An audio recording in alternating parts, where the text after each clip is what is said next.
विदर्भात एकीकडे सूर्य आग ओकत आहे. वाढत्या तापमानाचा परिणाम जनजीवनावर होताना दिसतोय.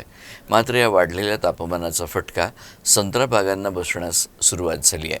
अमरावतीतील तापमान वाढीमुळे झाडावरील संत्रा गळत असल्यानं संत्रा उत्पादक हवालदिल झाला आहे. राज्यात उष्णतेची लाट पसरली आहे. विदर्भ, मराठवाडा, उत्तर महाराष्ट्रात उच्चांकी तापमानाची नोंद होतीये. दरम्यान अमरावती जिल्ह्यातील तापमान देखील 44 अंशाच्या वर गेलंय. या वाढत्या तापमानाचा फटका अमरावती जिल्ह्यातील संत्रा उत्पादकांना बसलाय. वाढत्या तापमानामुळे बहारातील लहान संत्र मोठ्या प्रमाणात गळू लागली आहेत. विदर्भाचा कॅलिफोर्निया म्हणून ओळखल्या जाणाऱ्या अमरावती जिल्ह्याच्या मोर्शी, वरुड, चांदूर बाजार या भागात मोठ्या प्रमाणात संत्र्याचं उत्पादन घेतलं जातं. मात्र अवकाळी पाऊस आणि गारपिटीचा फटका संत्रा उत्पादकांना आधीच बसलाय आणि आता तापमानामुळे संत्रा गळतो आहे. यामुळे शेतकरी आता हवालदिल झालेला आहे. उन्हामुळे संत्र्याची पाने करपत आहे आणि संत्र मोठ्या प्रमाणात खाली पडत आहे आणि याच्या अगोदर अवकाळी पाऊस येऊन गेला, त्यामुळे मोठ्या प्रमाणात नुकसान होऊन गेलं आणि त्यामुळे आता अजून तापमानात प्रचंड वाढ झाली, त्यामुळे मोठ्या प्रमाणात नुकसान शेतकरी हवालदिल होत चाललेला आहे. माझी 3 एकरावर बाग आहे आणि ज्या अपेक्षेने मी त्याला खर्च केलेला आहे त्या अपेक्षेने आता भविष्यामध्ये त्याचे पैसे येईल का याची मला चिंता वाटली आहे. मागच्या महिन्यापासून जो सतत पाऊस आणि या महिन्यात जास्त तापमान, त्याच्यामुळे आमचे जे आंबिया बहार आहे तो म्हणजे 100% फुटलेला, 25% पण शिल्लक नाही.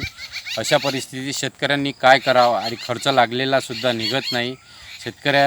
शेतकरी आज पूर्ण हवालदिल झालेला आहे आणि जे काही शेतकऱ्याच्या मागण्या आहेत त्या शासनाने आपल्या शेतकऱ्याचा विचार करून त्यांना आर्थिक मदत देण्यात यावी अशी माझी विनंती आहे. सतत वाढत्या तापमानामुळे संत्रा झाडावरची पाने जी आहे ते पिवळं पडून पाने करपत आहे. तसेच झाडावर जे संत्रा फळं आहे ते सुद्धा खाली पडत आहे.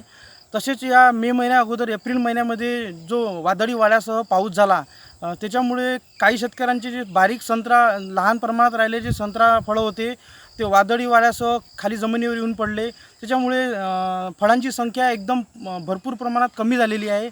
ज्या अपेक्षेप्रमाणे शेतकऱ्यांनी खर्च केलेला आहे संत्रा फळांवर, बागांवर, तो खर्चसुद्धा निघू शकत नाही.